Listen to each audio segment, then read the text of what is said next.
जय हिंद दोस्तों, कैसे हैं आप लोग। तो आज हम बात करने वाले हैं साल 2022 में आई एक हॉरर फिल्म द मेन्यू के बारे में। दोस्तों, फिल्म की कहानी बहुत ही बढ़िया है जो कि आपको बेहद पसंद आने वाली है, तो आप इस वीडियो को अंत तक जरूर देखिएगा। फिल्म के स्टार्टिंग में हम एक कपल मार्गो और टाइलर को देखते हैं जो कि एक बोट का इंतजार कर रहे थे। वो लोग सेलिब्रिटी शेफ जूलियन स्लोविक के यहाँ जाने वाले थे उसकी डिशेस ट्राई करने के लिए, और उसका जो रेस्टोरेंट था वो एक आइलैंड पे था जहाँ कई सारे अमीर लोग वहाँ पे आके उसकी डिशेस चखा करते थे। लेकिन इस बार जूलियन ने खुद उन सबको इन्वाइट किया था वहाँ पे आने के लिए, क्योंकि वो उन्हें अपना स्पेशल कारनामा दिखाना चाहता था। मार्गो और टाइलर देखते हैं कि वहाँ पे उनके अलावा और भी कई सारे लोग मौजूद हैं जो कि काफी फेमस हैं, और वो सभी फूड रिव्यूअर्स हैं जिनको देखकर वो लोग हैरान हो जाते हैं। जूलियन का डिनर जो अटेंड कर रहे थे उसमें से एक थी लिलियन जो कि एक फूड क्रिटिक थी, और वो अपने साथ अपने एडिटर टेड को भी लेकर आई थी। वहाँ पे एक वेल्दी कपल रिचर्ड और एन भी आए होते हैं। जॉर्ज जो कि एक मूवी स्टार होता है वो अपनी असिस्टेंट फेलिसिटी के साथ वहाँ पर आया था, और 3 बिजनेस पार्टनर सोरेन, डेव और ब्राइस भी वहाँ पर आए थे। मार्गो जब बूढ़े रिचर्ड को देखती है तो वो छुप जाती है, मानो कि वो उसे पहले से ही जानती हो। उसके बाद वो सभी एक नाव में जाते हैं जहाँ पे उन्हें एक डिश सर्व की जाती है, जिसे खाकर वो सभी खुश हो जाते हैं कि वो खुद शेफ द्वारा ही बनाई गई थी। उसके बाद वो लोग एक आइलैंड पे पहुंचते हैं जहाँ शेफ की असिस्टेंट एल्सा उनका स्वागत करती है। जब वो टाइलर और मार्गो को देखती है तो वो समझ जाती है कि मार्गो उसकी बीवी नहीं है। वो टाइलर से पूछती है कि उसकी बीवी यहाँ पे क्यों नहीं आई। वो इस बारे में उसे कुछ भी नहीं बताता और उससे कहता है कि यही उसकी पार्टनर है। एल्सा मार्गो को देख के कहती है कि वो जानती है कि वो उसकी बीवी नहीं है, लेकिन कोई बात नहीं, अगर उन्हें रिप्लेसमेंट करना है तो रिप्लेसमेंट करने को तैयार है। उसके बाद उन सबको आगे ले जाया जाता है जहाँ पे वो रेस्टोरेंट के पास जा रहे थे, और एल्सा उन्हें वहाँ का टूर देती है और बताती है कि वो लोग वहाँ पे कैसे रहते हैं। उन्हें अपना मीट का स्टोर रूम और सोने की जगह दिखाती है जहाँ शेफ के सारे हेल्पर्स सोया करते थे। उसके बाद वो उन्हें रेस्टोरेंट की तरफ लेकर जाती है और रास्ते में उन लोगों को शेफ का घर दिखाई देता है, तो वो लोग उससे पूछते हैं कि आखिर वो क्या है। एल्सा उन्हें बताती है कि वो शेफ का घर है और वहाँ पे किसी को जाना अलाउड नहीं है, उनका कोई भी एम्प्लॉय या कस्टमर वहाँ पे नहीं जा सकता। उसके बाद उन सबको अंदर बुलाया जाता है जहाँ पे उनकी टेबल मौजूद थी, और वो सभी वहाँ पे बैठ जाते हैं। मार्गो देखती है कि वहाँ पे टाइलर की बीवी का नाम लिखा हुआ है, लेकिन वो उसका नाम हटा के वहाँ पे बैठ जाती है।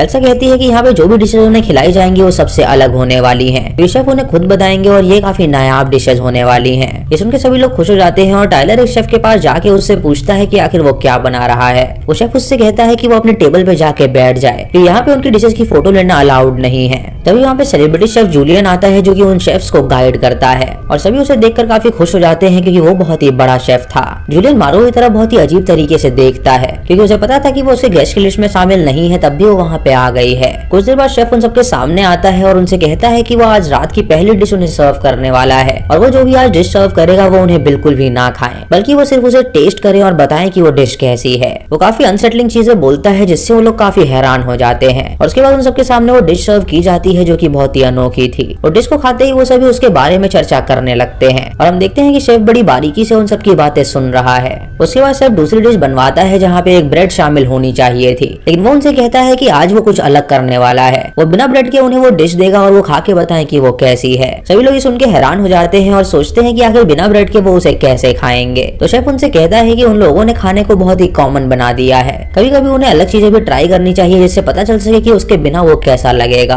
टाइलर जब वो डिश को चखता है तो उसे वो काफी पसंद आती है, और बाकी सबको भी वो काफी ज्यादा बढ़िया लगती है। वो जो 3 बिजनेस पार्टनर्स होते हैं उनमें से एक एल्सा को बुलाता है और उससे ब्रेड मांगता है, तो एल्सा उससे कहती है कि अगर शेफ ने कहा है ब्रेड नहीं देना तो वो ब्रेड नहीं दे सकती। ये सुन के वो उससे कहता है कि वो उसे ढेर सारे पैसे देगा, बस वो उसे यहाँ पे ब्रेड ला के दे, तो एल्सा उसे फिर भी इनकार कर देती है। ये सुन के वो तीनों हैरान हो जाते हैं और सोचते हैं कि आखिर यहाँ पे सब कुछ शेफ की मर्जी से क्यों हो रहा है। शेफ जूलियन जब देखता है कि मार्गो ने कुछ भी नहीं खाया है तो वो हैरान हो जाता है, और वो उसके पास जाके उससे पूछता है कि आखिर वो खा क्यों नहीं रही है। मार्गो उससे कहती है कि अगर एक खाना खाने लायक होता तो वो क्यों नहीं खाती। उसे कुछ समझ नहीं आ रहा है कि आखिर वो उन्हें क्या सर्व करना चाहता है। शेफ उससे कहता है कि ये मेन्यू उसने इस तरह से बनाया है जो उसे बहुत ही पसंद आएगा, लेकिन मार्गो उससे कहती है कि वो उसका खाना बिल्कुल भी नहीं खाना चाहती। ये सुन के शेफ को काफी ज्यादा अजीब लगता है क्योंकि वो चाहता था कि हर कोई वहाँ पे जो मौजूद है वो उसका खाना खाए। उसके जाने के बाद मार्गो रिचर्ड की तरफ देखती है और उसकी बीवी उसे देखते हुए नोटिस कर लेती है, तो रिचर्ड से पूछती है कि आखिर वो लड़की उसे क्यों देख रही है। रिचर्ड उससे कहता है कि उसे नहीं पता आखिर वो ऐसा क्यों कर रही है, लेकिन हम ये जान पाते हैं कि शायद रिचर्ड और मार्गो के बीच कुछ जरूर है। कुछ देर बाद शेफ अपनी माँ से उन सबको रूबरू करवाता है और उनसे कहता है कि उनकी माँ बहुत ही दारू पीती है जिसकी वजह से वो कुछ भी बात नहीं करती है। उसके बाद शेफ उनसे कहता है कि अब उसकी अगली डिश तैयार है जिसका नाम है मेमोरीज, और ये टाको की मेमोरीज है। जब वो उनके टेबल पे टाको सर्व करता है तो उसके ऊपर कुछ लिखा हुआ था, और जो कुछ भी उसपे प्रिंटेड था वो सब वो देखने लगते हैं। रिचर्ड की अपने टाको पे अपने पति की तस्वीर देखती है, वो भी एक लड़की के साथ, और देख के उसे काफी अजीब लगता है और वो उससे पूछती है कि आखिर ये लड़की कौन है। रिचर्ड उससे कहता है कि उसे नहीं पता कि ये कौन है, और हम देख पाते हैं कि सभी के टाको पे कुछ ना कुछ बना हुआ था जो कि उनका एक सीक्रेट रिवील कर रहा था। उन सभी को बिल्कुल भी पसंद नहीं आता और वो इसके खिलाफ आवाज उठाना चाहते हैं, लेकिन तभी मार्गो उठती है और वहाँ से बाहर जाने के लिए निकल जाती है। जब एल्सा उसे देखती है तो वो उसे रोकती है और उससे पूछती है कि वो कहाँ जा रही है। तो वो उससे कहती है कि उसे वॉशरूम जाना है, तो वो उसे वहाँ का रास्ता बता दे। जब मार्गो वॉशरूम में जाती है तो वो खिड़की खोल के वहाँ पे स्मोक करने लगती है और बाहर देखती है कि वहाँ पे शेफ का एक असिस्टेंट विंग लेके खड़ा हुआ है। तभी वॉशरूम में शेफ आ जाता है जो कि उससे बात करने आया था और वो उससे पूछता है कि आखिर वो उसकी डिश ट्राई क्यों नहीं कर रही है। मार्गो उससे कहती है कि उसका खाने का बिल्कुल भी मन नहीं है। तो शेफ उससे कहता है कि वो अपना असली आइडेंटिटी बताए। उससे कहती है कि उसका नाम मार्गो है और उसके अलावा कुछ भी नहीं, लेकिन शेफ उसकी बात पे बिल्कुल भी यकीन नहीं करता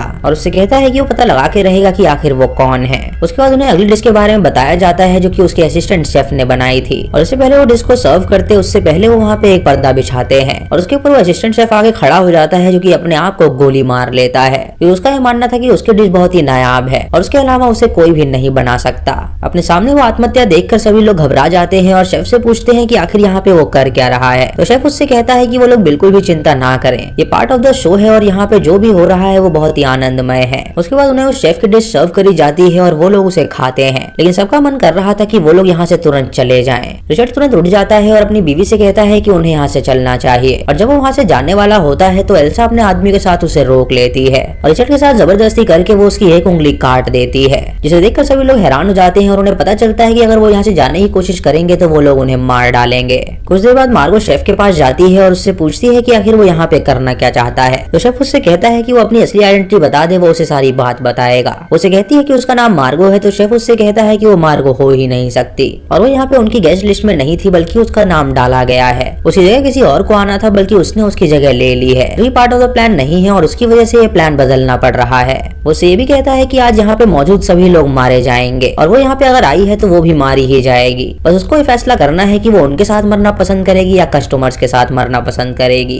ये सुनकर मार्गो बहुत ही घबरा जाती है और रोने लगती है कि उसे अब ये फैसला लेना था कि वो कैसे मरना चाहती है। वापस से जाके अपने टेबल पे बैठ जाती है और उन्हें एक नई डिश सर्व करी जाती है और उसे खाकर वो सभी उसका रिव्यू देते हैं। उसके बाद उसे सबके पास जाके उनसे कहता है कि कैसे वो लोग उसकी डिश को भूल जाया करते हैं। वो हर साल यहाँ पे आते हैं वेकेशन मनाने के लिए, लेकिन उन लोगों को उसकी एक भी डिश याद नहीं होती है क्योंकि वो उसे पसंद ही नहीं करते हैं। इसीलिए उसने उन सबको यहाँ पे बुलाया है क्योंकि वो उसके सबसे महंगे कस्टमर्स हैं और यहाँ पे वो उन सबको एक एक करके मार डालेगा क्योंकि वो जानता है कि उसकी जो कुकिंग है वो एक आर्ट है और अगर वो उसकी आर्ट की कदर नहीं करेंगे तो वैसे ही मरेंगे। तभी वो तीन बिजनेसमैन वहाँ से उठते हैं और उससे कहते हैं कि क्या वो जानता है कि वो तीनों कौन है। यहाँ का जो इन्वेस्टर है वो उसके दोस्त है और उससे कहे कि वो उसे वहाँ से बाहर निकलवा देंगे। इस उनके शेफ उनसे कहता है कि ऐसा करने की कोई जरूरत नहीं पड़ेगी और तभी वो उन्हें खिड़की के बाहर देखने के लिए कहता है जहाँ पे वो इन्वेस्टर मौजूद था। वो लोग उसके पीछे पंख लगा देते हैं और नदी में डुबा के उसे जान से मार डालते हैं और देखकर वो सभी लोग हैरान हो जाते हैं और वो समझ गए थे कि शेफ बहुत ही खतरनाक है जो कि उन्हें मारने ही वाला है। कुछ देर बाद मार्गो शेफ के ऑफिस में जाती है उससे मिलने के लिए और उसे कहती है कि वो बिल्कुल सही है, उसका नाम मार्गो नहीं है और वो यहाँ पे बिल्कुल भी नहीं होनी चाहिए थी। शेफ उससे पूछता है कि आखिर वो किसके साथ मरना पसंद करेगी, उनके साथ या कस्टमर्स के साथ। तो वो उससे कहती है कि उसे और सोचने का वक्त चाहिए और फिलहाल वो कस्टमर्स के साथ है।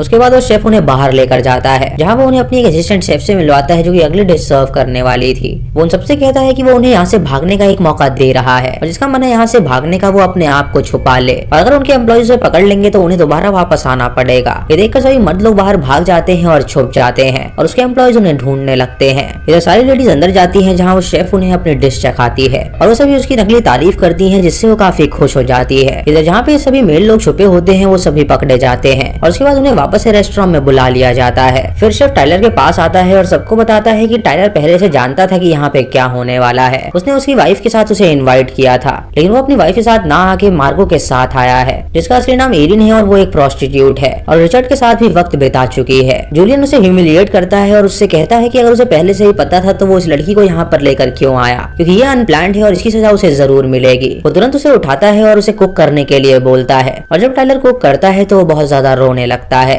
टाइलर को बात बहुत ज्यादा बुरी लगती है तो वो अपने आप को जान से मार डालता है। कुछ देर बाद मार्गो शेफ के पास जाती है और उससे कहती है कि वो उनके साथ है और वो उसके घर जाना चाहती है कुछ सामान लाने के लिए। इस उनके शेफ एल्सा को कहता है कि वो उसके घर की चाबी उसे दे दे क्योंकि अब वो उनमें से एक है और वो उनके साथ ही मरेगी। एल्सा उसकी बात मान के उसे चाबी दे देती है और मार्गो वहाँ पे उसके घर जाती है जहाँ पे उसे उसकी कई सारी चीजें नजर आती हैं और वो देखती है कि पहले से ही उसके अंदर एक पैशन था। तभी वहाँ पे एल्सा आ जाती है जो कि उससे कहती है कि वो जानती है कि वो यहाँ पे क्या कर रही है और शेफ ने ही उसे भेजा है उसे जान से मारने के लिए। उन दोनों में घमासान लड़ाई होती है तो एल्सा को वो स्टैप कर देती है जिससे उसकी मौत हो जाती है और वो वहाँ से भाग निकलती है। वो शेफ के रूम में जाती है और देखती है कि वो शादीशुदा था और उसकी एक छोटी सी बेटी भी थी और वो चीज बर्गर बनाया करता था। उसे वहाँ पे एक रेडियो भी मिलता है तो वो उससे कांटेक्ट करने की कोशिश करती है ताकि कोई उनकी मदद के लिए वहाँ पर आ सके। कुछ देर बाद जब वो वापस आती है तो शेफ उसके हाथ पे खून लगा हुआ देखता है, जिससे वो समझ जाता है कि उसने एल्सा को मार डाला होगा।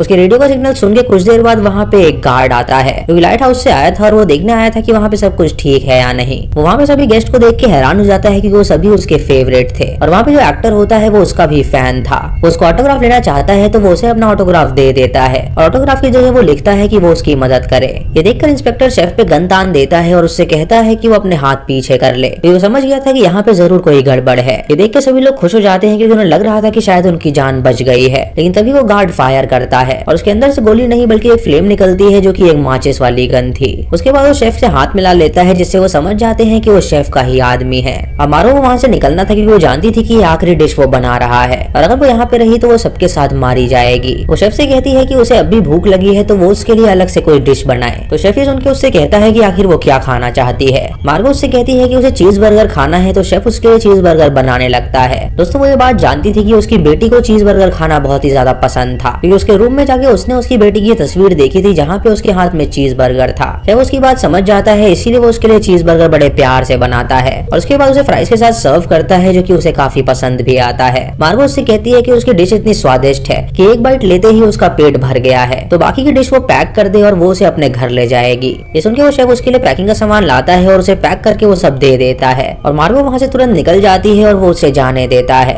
उसके बाद वो बाकी बचे हुए गेस्ट को अपनी आखिरी डिश सर्व करता है जो कि वो जमीन पे ही फैला देता है जो कि उसकी एक आखिरी आर्ट थी। वो मार्शमेलो और चॉकलेट उन सबको पहना देता है और वहाँ पे वो आग लगा देता है जिससे वो मार्शमेलो और चॉकलेट पिघलने लगते हैं और तभी वहाँ पे एक ब्लास्ट हो जाता है जिससे सभी लोग वहाँ पे मारे जाते हैं। इधर मार्गो उस गार्ड की बोट लेके वहाँ से निकल जाती है और जब वो ब्लास्ट होता हुआ देखती है तो आराम से चीज बर्गर खाने लगती है और इसी के साथ ये मूवी यहीं पे खत्म हो जाती है। तो दोस्तों ये थी द मेन्यू की कहानी। आपको कहानी कैसी लगी आप हमें कमेंट सेक्शन में जरूर बताइएगा। दोस्तों इस फिल्म में जो शेफ था वो एक आर्ट क्रिएट करता था। उसका ये मानना था कि हर कोई उसकी डिश की कदर करे और उसकी डिश हमेशा याद रखे, लेकिन कोई भी उसकी डिश याद नहीं रखता था। वो बस वहाँ पे उसकी डिश खाने आते थे पर उसका नाम कोई भी याद नहीं रख पाता था। अपने आइडेंटिटी बनाने के चक्कर में उसने सभी लोगों को वहाँ पे बुलाया जो कि उसके रेगुलर कस्टमर थे और उनको अपनी स्पेशल डिश खिलाई और उन्हें जान से मार डाला क्योंकि वो ऐसा करके बहुत ही फेमस होना चाहता था। लेकिन मार्गो बहुत ही चालाक थी जो कि अपनी चालाकी यूज करके वहाँ से भाग निकली। तो दोस्तों ये थी आज की वीडियो। अगर आपको वीडियो पसंद आई हो तो आप हमें कमेंट सेक्शन में जरूर बताएं। चैनल पे नए हैं तो इसे सब्सक्राइब करें और बेल आइकॉन दबाएं नोटिफिकेशंस के लिए और वीडियो को लाइक और शेयर करना बिल्कुल मत भूलिएगा। तो मैं मिलता हूँ आपको अगली वीडियो में।